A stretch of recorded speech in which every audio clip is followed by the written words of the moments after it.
الحمد لله نحمده ونستعينه ونستغفره ونؤمن به ونتوكل عليه ونعوذ بالله من شرور أنفسنا ومن سيئات أعمالنا من يهده الله فلا مضل له ومن يضلله فلا هادي له ونشهد أن لا إله إلا الله وحده لا شريك له ونشهد أن سيدنا ومولانا محمدا عبده ورسوله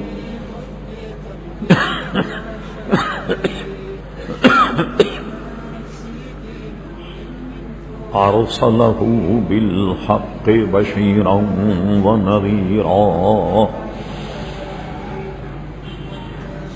صلى الله تعالى على خير خلقه سيدنا محمد وآله وصحبه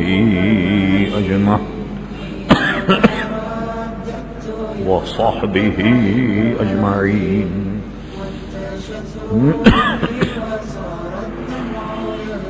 أما بعد فأعوذ بالله من الشيطان الرجيم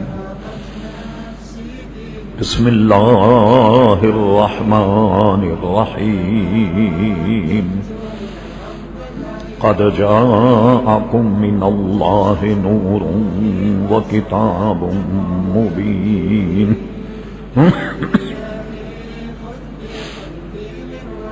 صدق الله مولانا العظيم وصدق رسوله النبي الكريم إن الله وملائكته يصلون على النبي يا أيها الذين آمنوا صلوا عليه وسلموا تسليما اللهم صل على سيدنا ومولانا محمد معدن الجود والكرم وآله وبارك وسلم صلاة وسلاما عليك يا سيدي يا رسول الله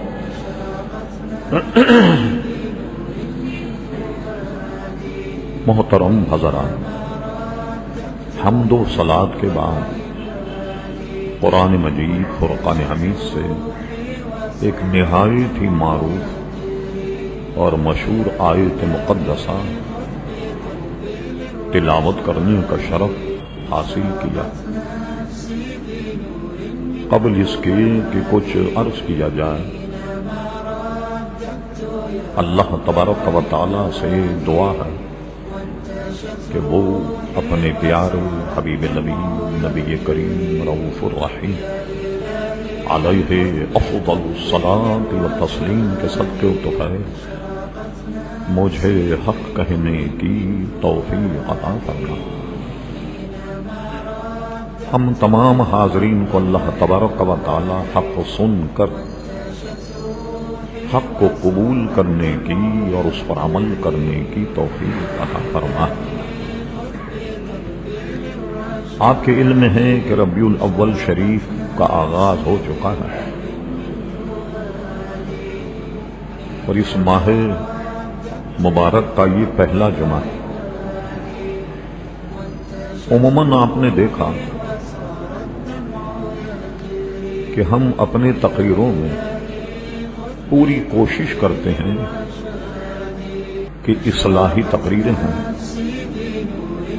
عمل کی جانب آپ کو رغبت دلائی جائے، منہیات بری باتوں سے بچا جائے، یا اسلامی تاریخ کے اعتبار سے بزرگان دین پر گفتگو کی جاتی ہے، اور بزرگان دین پر جب گفتگو ہوتی ہے تو ان میں یہ پہلو بھی سامنے رکھا جاتا ہے کہ ان بزرگان دین کی سیرت میں، ان کے کردار میں ہمارے لیے کہاں کہاں بھلائی، اور جیسے انہوں نے دین پر عمل کیا ہمیں بھی عمل کرنا چاہیے۔ صرف ان کی سیرت ہی نہیں، ان کے کردار پر بھی گفتگو اس امید پر کی جاتی کہ اللہ تبارک و تعالی ہمیں بھی عمل کی توفیق عطا فرمائے۔ سال ہاں سال سے جو حضرات جمعہ یہاں پڑھتے ہیں یقین ان کو یاد ہو، اس ربیع الاول شریف میں ہم حضور علیہ الصلاۃ والسلام کے فضائل اور مناقب پر گفتگو کریں۔ جیسا کہ آپ جانتے ہیں جب ربیع الاول شریف کا مہینے کا آغاز ہو جائے تو اہل سنت اپنی عقیدت و محبت سے پورے شہر کو تقریباً دلہن بنا دیتے اور حضور سے محبت، عشق کا اظہار کرتے ہیں۔ عموماً لوگ یہ کہتے ہیں کہ کیا میلاد النبی ابو بکر صدیق نے منایا، فاروق اعظم نے منایا؟ اس قسم کی گفتگو، اگر میلاد کا منانا یہ ہے کہیں لوگ اکٹھے ہو جائیں اور حضور علیہ السلام کی سیرت اور آپ کے فضائل پر گفتگو کریں، حضور کی تعریف اور توصیف بیان کریں، حضور کے اوصاف جمیلہ کو بیان کریں، اگر اسی کا نام میلاد النبی ہے اور اسی کو میلاد النبی کہتے، یہ کام تو ہر دور میں عزیزان گرامی ہوتا رہا جس کو ہم کسی اور وقت میں اسے بیان کریں۔ تو ہم سب اس مہینے میں حضور علیہ السلام کی یاد مناتے ہیں اور حضور کے فضائل اور مناقب بیان کرتے۔ ایک اس کی وجہ یہ ہے کہ جب تک حضور علیہ السلام کے لیے دل کی گہرائی میں محبت پیدا نہ ہو عمل بیکار۔ حضور کو ایسے مانا جائے جیسے ماننے کا حق ہے، ایسا نہ مانا جائے تو عمل بیکار۔ ایک بات کبھی اس غلط فہمی مت پڑیے گا آپ، جس کا مجھے اندیشہ ہے کہ ایسا آدمی جو بے راروی کا شکار ہے، کبھی نماز پڑھے نہ پڑھے، عمل نہیں کرتا، لیکن اس کے دل میں اگر ایمان ہے تو کل قیامت میں اگرچہ گناہوں کی سزا پالے لیکن نجات اس کا مقدر ہے۔ اس لیے حدیث شریف میں ہے کہ حضور علیہ السلام جب شفاعت فرمائیں تو ایسے آدمی کی شفاعت ہوگی اور وہ بھی جہنم سے نکالا جائے گا کہ جس کے دل میں رائی کے دانے کے برابر بھی ایمان ہو، وہ بھی نجات پائے۔ مگر کوئی شخص ایسی مثال نہیں دکھا سکتا کہ نماز بھی پڑھ رہا ہو، روزہ بھی رکھ رہا ہو، سارے عمل کر رہا، لیکن حضور علیہ السلام کا ادب اور احترام نہیں کر رہا اور وہ بخشا جائے۔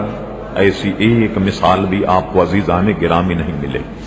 بنیاد عقیدہ ہے، حضور کا ادب احترام ہے، ضروریات دین، اس سے انکار نہ کیا جائے۔ گناہگار تو ہم سب ہیں، اللہ تبارک و تعالی اپنی رحمت سے ہم گناہگاروں کی مغفرت فرما لے۔ آج ہم جو عنوان عرض کرنا چاہتے ہیں بڑا اہم اور اس کے دو پہلو، ایک تو یہ کہ جو آیت ہم نے تلاوت کی ارشاد باری تعالیٰ وَقَدْ جَاءَكُم مِّنَ اللَّهِ نُورٌ وَكِتَابٌ مُّبِينٌ، بتحقیق اللہ کی طرف سے تمہارے پاس ایک نور آ گیا، وَكِتَابٌ مُّبِينٌ، اور تمہارے پاس ایک واضح کتاب آ گئی۔ حضور سے حسد اور بغض رکھنے والوں نے یہ ترجمہ کیا کہ نور سے مراد بھی اللہ تبارک و تعالی ہی کا کلام ہے، کتاب، اور کتاب مبین سے مراد بھی قرآن مجید فرقان حمید ہی ہے۔ حالانکہ آپ اس آیت پر غور فرمائیے کہ قد جاءکم من اللہ نور، بتحقیق تمہارے پاس اللہ کی طرف سے ایک نور آیا، اور اس کے بعد اور کتاب مبین، ایک واضح کتاب۔ معلوم ہوا کہ نور الگ ہے، کتاب الگ ہے، دونوں چیزیں الگ الگ۔ اب آئیے تفسیر کی طرف۔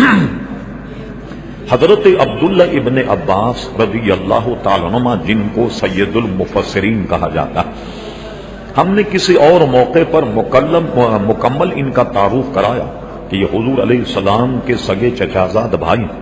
حضرت عباس جو حضور کے سگے چچا ہیں، یہ ان کے صاحبزادے۔ ان کا کلام پیش کرنے سے پہلے ان کی اہمیت کا اس سے اندازہ لگائیے کہ یہ حضور علیہ السلام کی خدمت میں ہوتے، بچے تھے، اور پھر بڑے بھی حضور کی خدمت میں ہوئے۔ حضور کو مسواک کی ضرورت پڑتی تو پیش کر دیتے، لوٹا بھر کے وضو کا پانی پیش کر دیتے، جتنا ممکن ہوتا ہمہ وقت حضور علیہ السلام کی خدمت میں رہتے۔ ایک دن حضور علیہ السلام کا دریا رحمت جوش میں آ گیا، اور آپ نے اپنے چچازاد بھائی عبداللہ ابن عباس کو اپنے سینے سے لگائے، اور سینے سے لگا کر نہ جانے ان کے سینے میں کیا اونڈیلا، کیا ڈالا، لیکن اتنی بات تو حدیث شریف میں ہے، اے اللہ تبارک و تعالی، یہ میرا بھائی ہے، اسے تو قرآن کا فہم عطا فرما دے، قرآن کی سمجھ عطا فرما دے۔ یہ جب حضور نے ارشاد فرمایا، حضرت عبداللہ ابن عباس مفسر اس لیے کہلائے کہ دور صحابہ کرام علیہم رضوان میں دو قرآن مجید فرقان حمید کی تفسیریں لکھ۔ ایک بہت بڑے عالم دین صحابہ تھے ابی ابن کعب، ایک تفسیر ان کی ہے جو شاید ایک صدی تک تو محفوظ رہی، پھر اس کی نقل نہ ہونے کی وجہ سے ہماری کم نصیبی کی وہ تفسیر ضائع ہو گئی، ورنہ دور صحابہ کی تفسیر ابی ابن کعب رضی اللہ عنہ کی، اور ایک تفسیر ہے حضرت عبداللہ ابن عباس کی، یہ اب تک قائم، اگرچہ اس کے بعض حصوں پر لے دے بھی ہوئی ہے، کلام بھی ہوا ہے، اور ہر کتاب پر کلام ہوتا ہے سوائے قرآن مجید فرقان حمید کے، کہیں نہ کوئی بشری تقاضے انسان کے آتے ہیں، لکھنے میں، کتابت میں، طباعت میں کہیں نہ کوئی خطا ہو بھی جاتی ہے، اور اس پہ بعض حضرات نے کئی مقامات پر گرفت کی، مگر حضرت عبداللہ ابن عباس کی تفسیر اب تک موجود ہے۔ ان کا یہ جملہ ہمیں کتابوں میں ملتا ہے کہ جب حضور نے مجھے سینے سے لگا کر دعا کی تو مجھے قرآن میں اللہ نے وہ فہم عطا فرما دیا، وہ ادراک، وہ بینائی، وہ دانائی عطا فرما دی کہ اگر میرے اونٹ کی گردن کی رسی گم جائے تو میں اسے قرآن میں تلاش کر لوں گا۔ کتنی اہم بات، جو بصیرت انہوں نے قرآن سے پائی، یا قرآن مجید فرقان حمید میں جو بصیرت ہے، تو فرماتے ہیں کہ اونٹ کی گردن کی رسی گم جائے تو میں قرآن میں تلاش کر لوں گا۔ اب آئیے تفسیر ابن عباس میں، قد جاءکم من اللہ نور، یعنی محمدن صلی اللہ علیہ وسلم، فرماتے یہاں نور سے مراد نبی کریم علیہ الصلوۃ والسلام کی ذات ہے۔ جب موجود ہے قد جاءکم من اللہ نور، تو نور سے مراد حضور علیہ الصلوۃ والسلام کی ذات۔ اب کیا ہوا کہ دوسرے لوگوں نے بھی نور مانا، مگر ہم میں اور ان میں فرق کیا ہے؟ وہ کہتے ہیں کہ مانوی نور ہیں، حصی نور نہیں۔ کیا مطلب؟ جیسے حضور جب آئے تو ہدایت مل گئی لوگوں کو، یہ نور ہے، جیسے قرآن مجید فرقان حمید بھی نور ہے، جب قرآن مجید آیا تو اس سے ہدایت ملی، صحابہ کرام بھی نور ہیں کہ ان کی وجہ سے ہمیں ہدایت ملی۔ کیا مطلب ان کا؟ کہ نور تو ہیں مگر مانوی نور ہیں اور حصی نور نہیں۔ ہم کیا کہتے ہیں کہ مانوی نور بھی ہیں اور حصی نور بھی ہیں، یعنی ہدایت والے بھی نور ہیں اور حضور علیہ الصلوۃ والسلام سے نور کا اظہار بھی ہوتا تھا.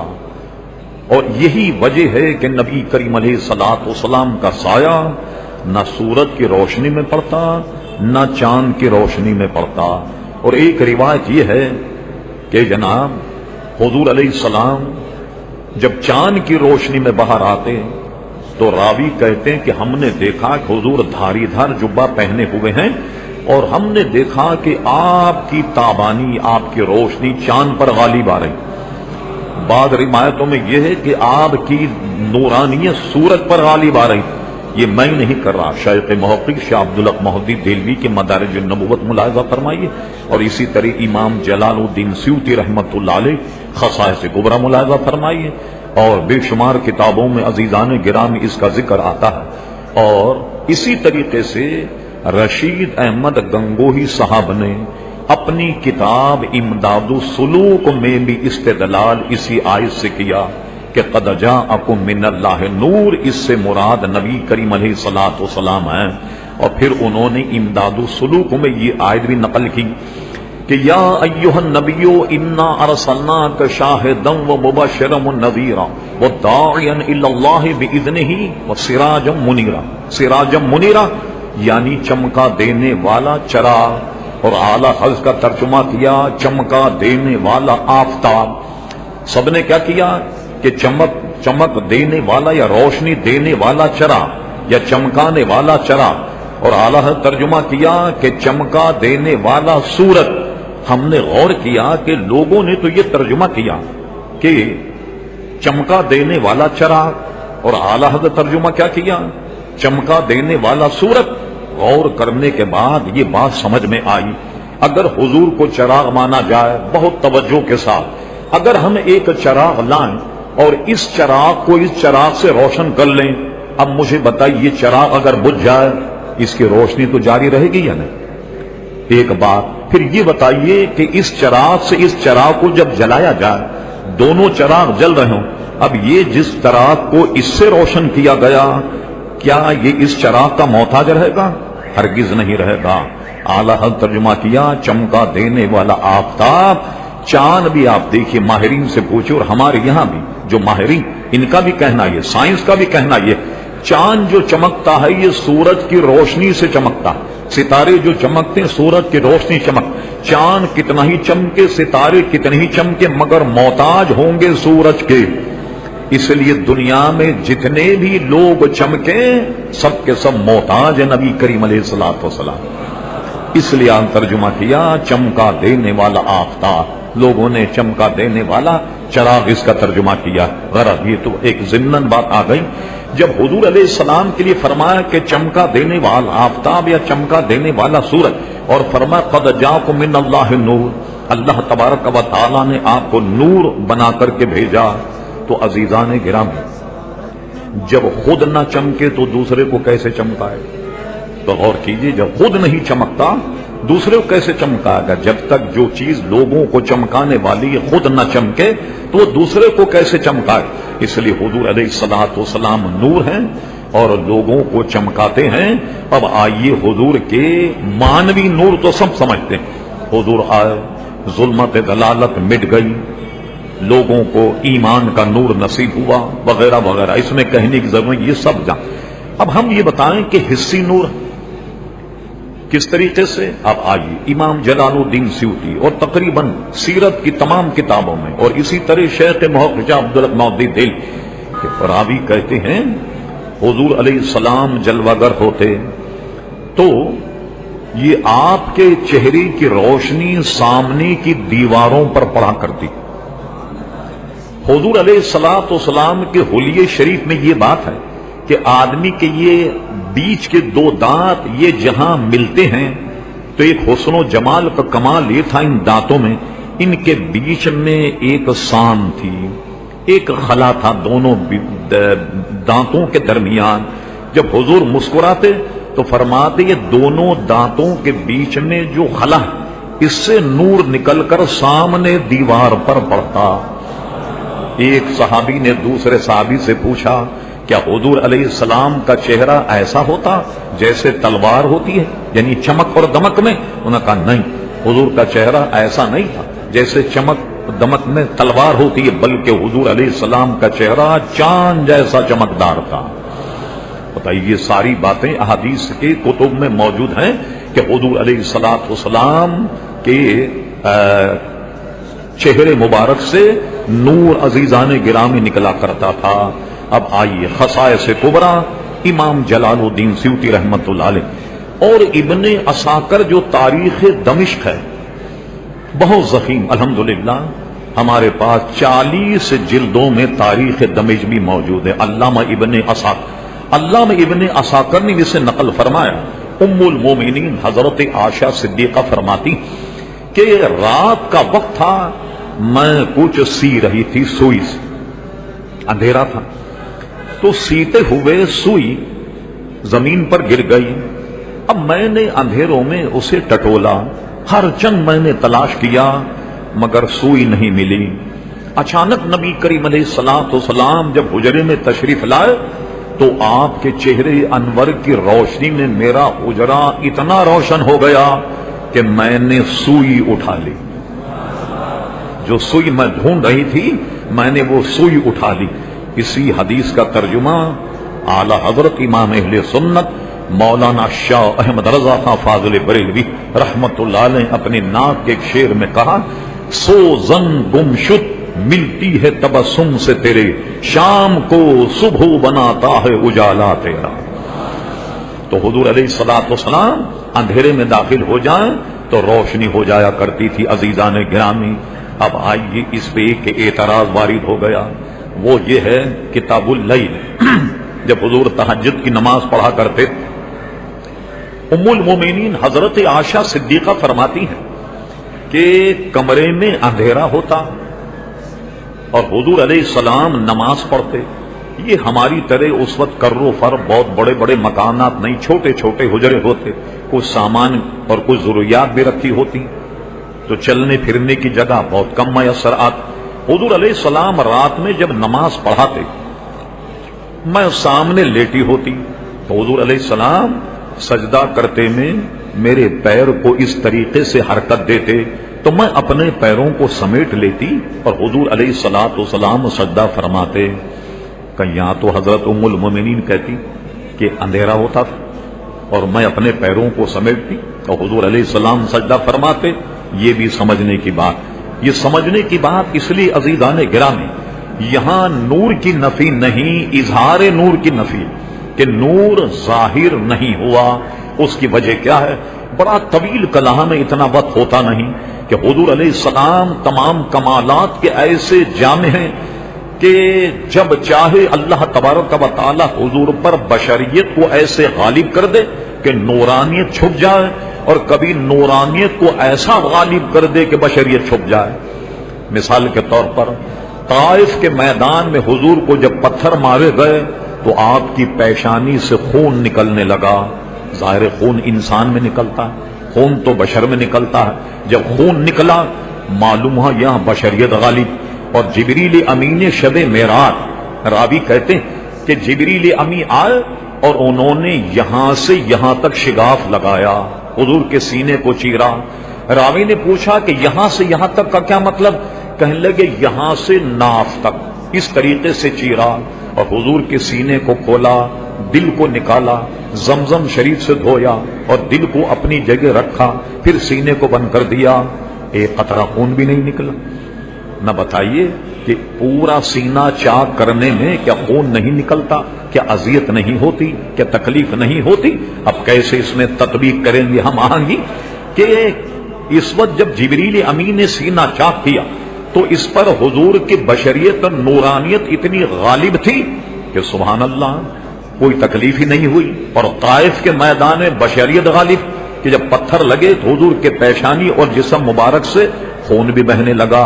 تو کبھی بشریت کا غلبہ ہوتا ہے اور کبھی نورانیت کا غلبہ ہوتا ہے۔ نہیں صاحب، ہم تو حضور کو نور ماننے کے لیے تیار نہیں، ورنہ ام المومنین کہتے ہیں اندھیرا تو اس میں کمرہ کیوں روشن؟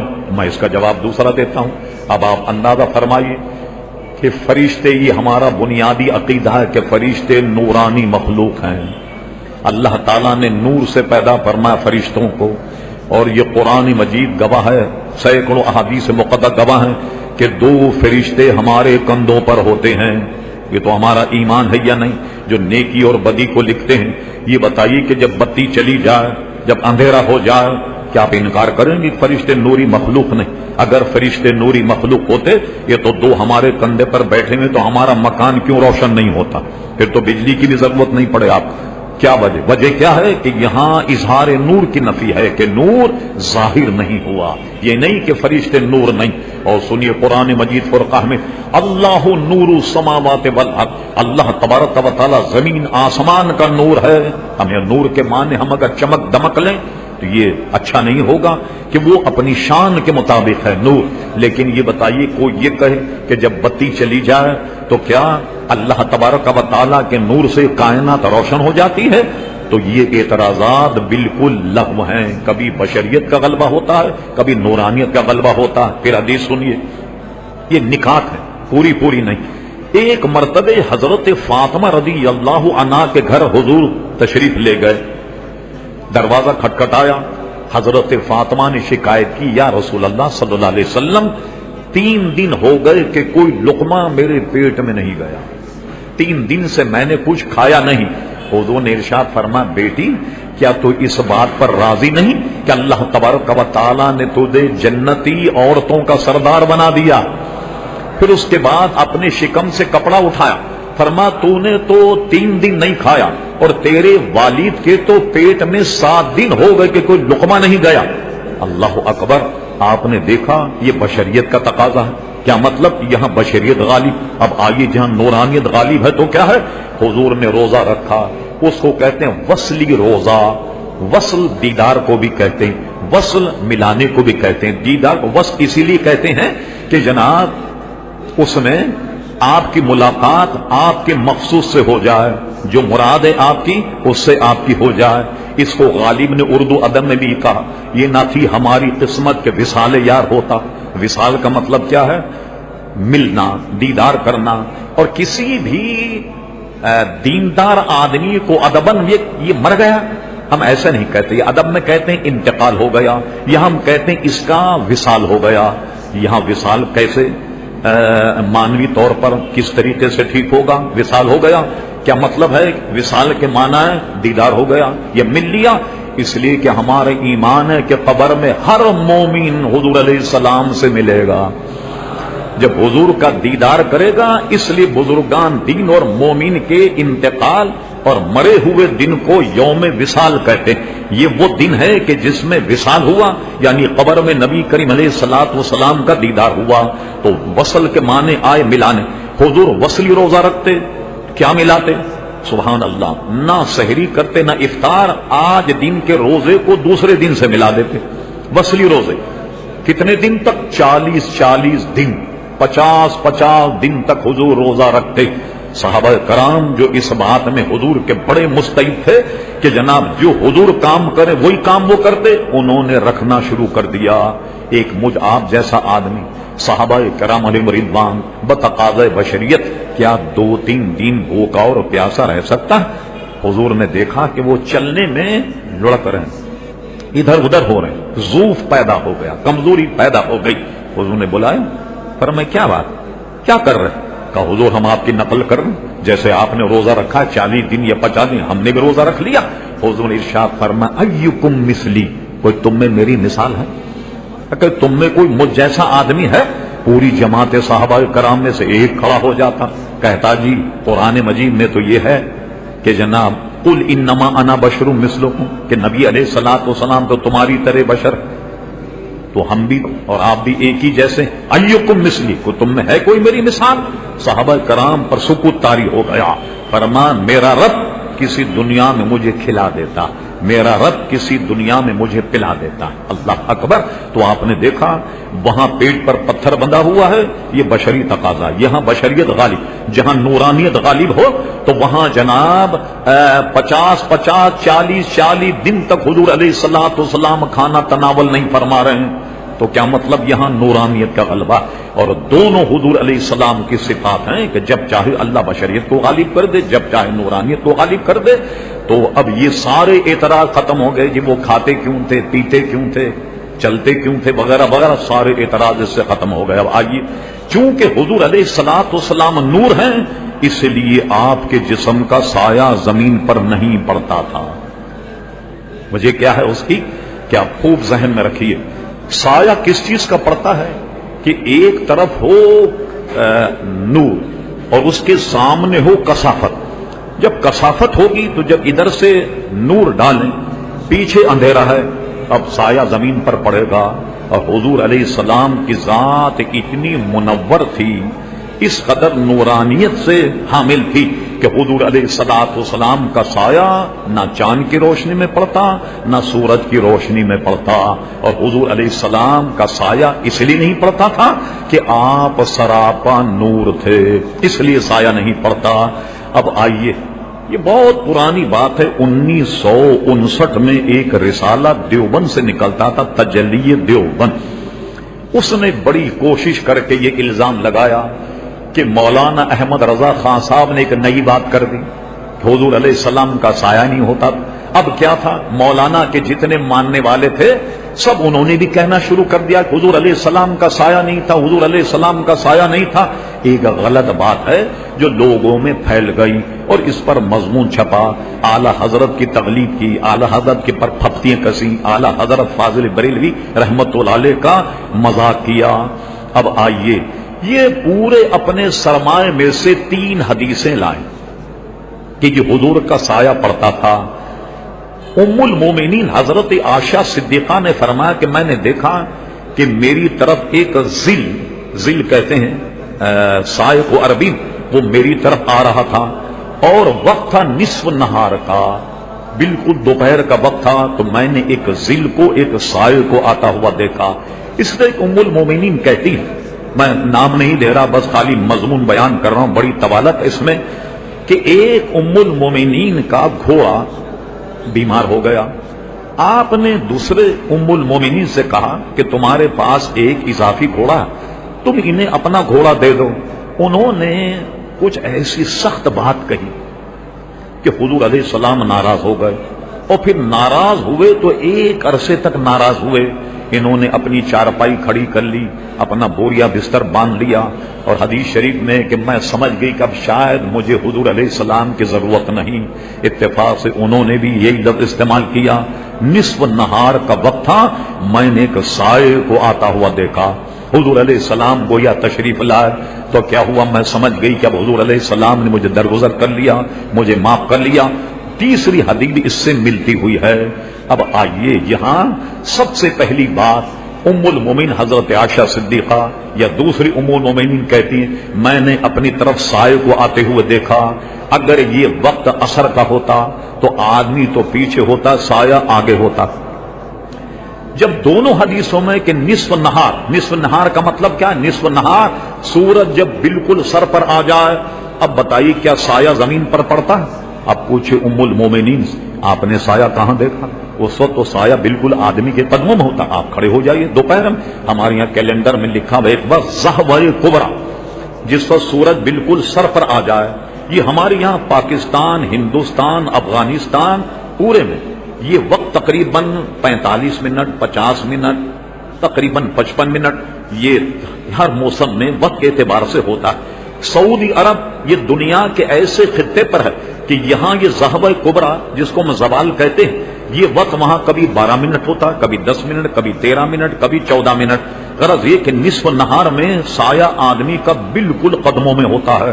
اب ان دونوں نے حضور کے سائے کو آتا ہوا کیسے دیکھا؟ کیا دیکھا ہے؟ اصل میں غلط فہمی ہو گئی۔ ہوتا یہ ہے کہ کبھی کبھی شخص کو بھی ذل کہہ دیا جاتا ہے، اور اس کی بے شمار مثالیں موجود۔ مثلا آپ سے میں کہوں کہ اللہ تبارک و تعالی آپ کا سایہ دراز فرمائے، اس سے کیا مراد ہو کہ آپ کا سایہ خوب لمبا کرے، یہاں سے کیماڑی تک پہنچ جائے، یہ مراد ہوگی اس کی؟ مراد کیا ہوگی کہ اللہ تعالیٰ آپ کی عمر میں برکت دے، یہ ہوگی؟ اردو میں بھی ہوتی ہے نہیں، اللہ تعالیٰ آپ کا سایہ سلامت رکھے ہم پر، تو کیا مطلب کہ ہم تو گھر میں بیٹھے ہوں اور ہمارا سایہ آپ کے سر پر رہے، کیا یہ مراد ہوتی؟ مراد یہ ہوتی ہے کہ اللہ تعالیٰ آپ کو طویل زندگی عطا فرمائے۔ اسی طریقے سے اصطلاح میں اردو میں بھی ہم استعمال کرتے تو وہاں ام المومنین کہنا یہ تھا کہ نبی کریم علیہ السلام تشریف لائے تو انہوں نے بجائے شخص کے ذل سے تعبیر کیا. یہ پورا کا پورا ان کا سرمایہ تھا کہ جو انہی کے کلام سے رد ہو گیا کہ نصف نہار کا وقت تھا. پھر اس پر غزالی زماں حضرت اللہ مولانا سید احمد سعید شاہ صاحب کاظمی رحمت اللہ تعالی بڑا مدلل رسالہ لکھا اور پورے ایسے لوگوں کو اپنی ہی زندگی میں لاجواب کر کے رکھ دیا. یہاں تک کہ وہ خود بھی مان گئے کہ واقعی آپ کے دلائل بہت ہیں، بڑے زوردار آپ کے دلائل ہیں.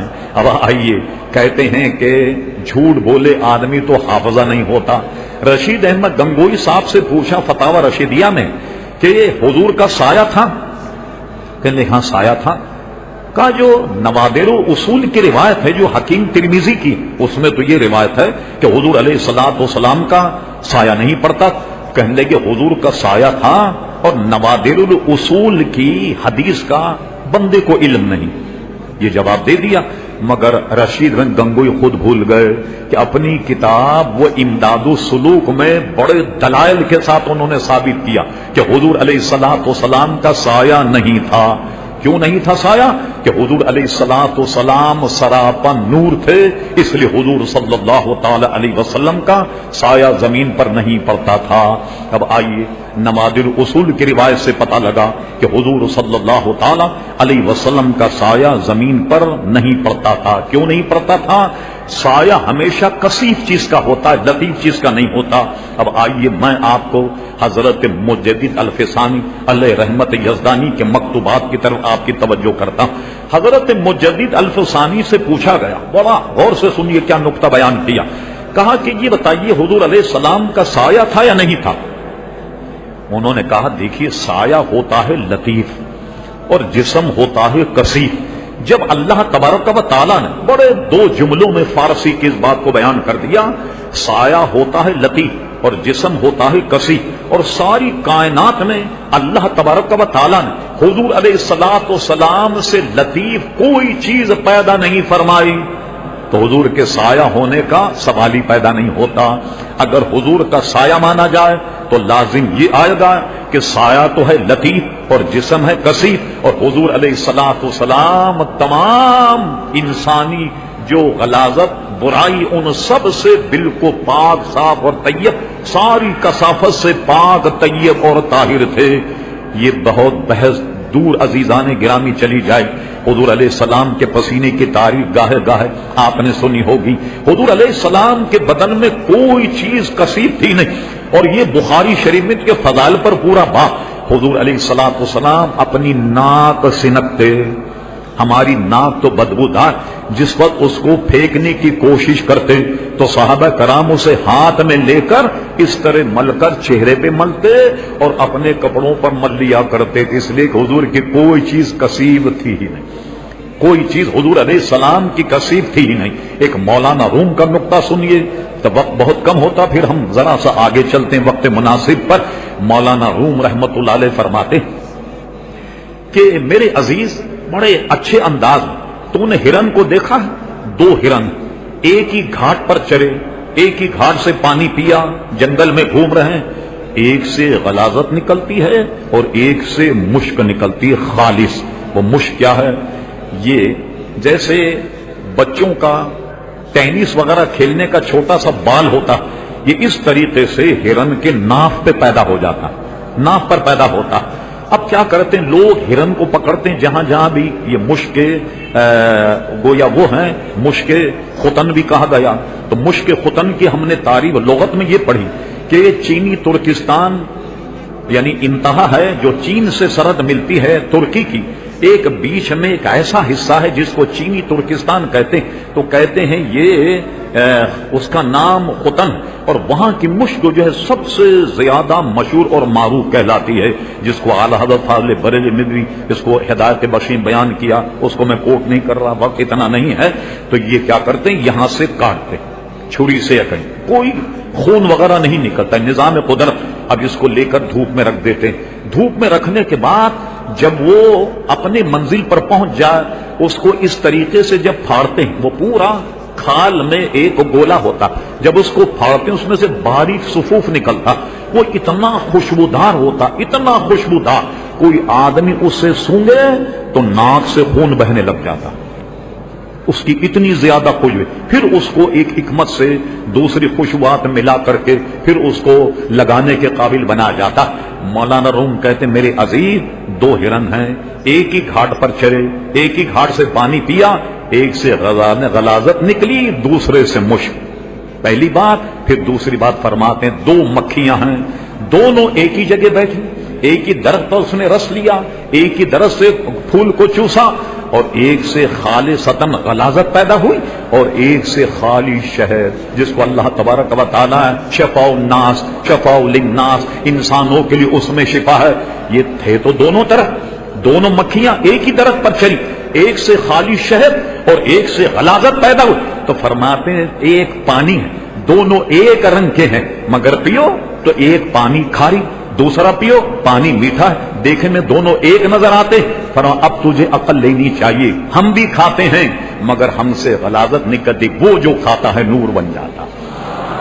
ٹھیک ہے نا؟ جب یہ بات تو نے سمجھ لی تو یہ بات سمجھ میں نہیں آ رہی کہ حضور علیہ السلام ہماری طرح کھاتے پیتے ہیں مگر ہم سے غلاظت نکلتی اور ان سے غلاظت نہیں نکلتی۔ ام المومنین کی سنیے، فرماتی ہیں، بہت طویل مضمون ہے کہ حضور جب آپ کیا اس کو لفظ دیا جائے رفاع حاجت کے لیے جاتے ہیں، ہم جو دوبارہ وہاں جاتے ہیں تو کچھ بھی نہیں پاتے، تو حضور نے فرمایا ہم انبیاء کرام علیہ السلام کا مسئلہ یہ ہے کہ زمین ہمارے فضلات کو نگل لیتی ہے، یعنی کوئی جب جائے تو وہاں کوئی چیز نہیں ہوتی سوائے خوشبو کی اور مشک کی خوشبو کے، کچھ وہاں نہیں ہوتا۔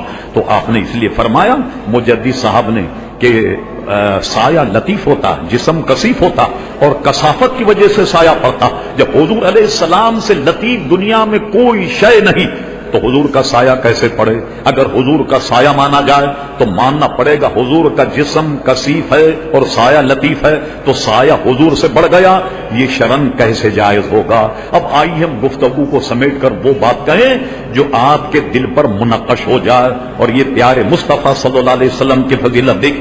یہ تو آپ نے سنا ہوگا، کبھی ہم اس سے زیر بحث لائیں گے، کیا کریں، مضامین لمبے ہو جاتے۔ ایک حضور علیہ السلام کے عاشق جنہیں اویس قرنی کہا جاتا، یہ اپنی والدہ ان کی سخت علیل تھی، حالانکہ حضور کے دور میں تھے مگر مدینہ شریف تشریف نہ حاضر نہیں ہو سکے، تو کیا ہوا؟ بظاہر شرف صحابیت سے تو محروم رہے، مگر جب حصول کے وصال کا وقت قریب آیا یا ان وصال کے دنوں میں حضور نے اپنا ایک جبہ حضرت فاروق اعظم کو دیا اور حضرت علی کو دیا کہ میرے بعد میرا ایک عاشق ہے اویس قرنی، یہ یمن میں، یہ جبہ اسے پہنچانا۔ لیجیے صاحب، حضور کے وصال کے بعد مشکاۃ شریف میں ایک روایت اس سے ملتی اور بہت سی روایت، حضرت علی نے وہ جبہ لیا اور حضرت عمر فاروق ساتھ گئے، ساتھ جانے کے بعد تلاش کیا کہ اویس قرنی کہاں؟ لوگ کہا ماخذ ارے اس پاگل کو تم پوچھ رہے، اس مجنوں کو تم پوچھ رہے کہ دن بھر بچے تو اس کو پتھر مارتے ہیں وغیرہ وغیرہ، مگر وہ اپنے حال میں تھے، عشق مصطفیٰ میں اتنے مگن تھے کہ علماء فرماتے ہیں جس نے عشق مصطفیٰ کی منزل کو سمجھ لیا وہ گونگا ہو گیا، گونگا ہو گیا، کچھ بول نہیں سکتا، اس کے پاس لفظ نہیں، اس کے پاس الفاظ نہیں، کیا بتائے، کس سے تعبیر کرے؟ اس کا لفظ اور عبارت اور مقول گویا گونگے ہو جائیں، جواب نہیں دے پاتے کس بات سے اسے تعبیر کیا جائے۔ لوگ انہیں پاگل ہی سمجھتے تھے، ان دونوں نے انہیں پا لیا۔ مختصر یہ پانے کے بعد یہ کہا کہ یہ حضور علیہ السلام نے تمہارے لیے تحفہ بھیجا، انہوں نے کہا میں ایسے نہیں پہنوں گا، جبے کو رکھ لیا، رکھنے کے بعد ایک طویل سجدہ فرمایا، طویل سجدہ فرمایا، اتنا طویل کیا کہ دونوں حضرات کھڑے کھڑے تھک گئے۔ اب انہوں نے سوچا کہ ان کو اٹھایا تو جائے، دیکھا تو جائے کیا۔ انہوں نے کیا کیا، تھوڑی دیر میں ان کو اٹھانے کی کوشش کی، بھیا آپ اٹھیے بہت دیر ہو گئی۔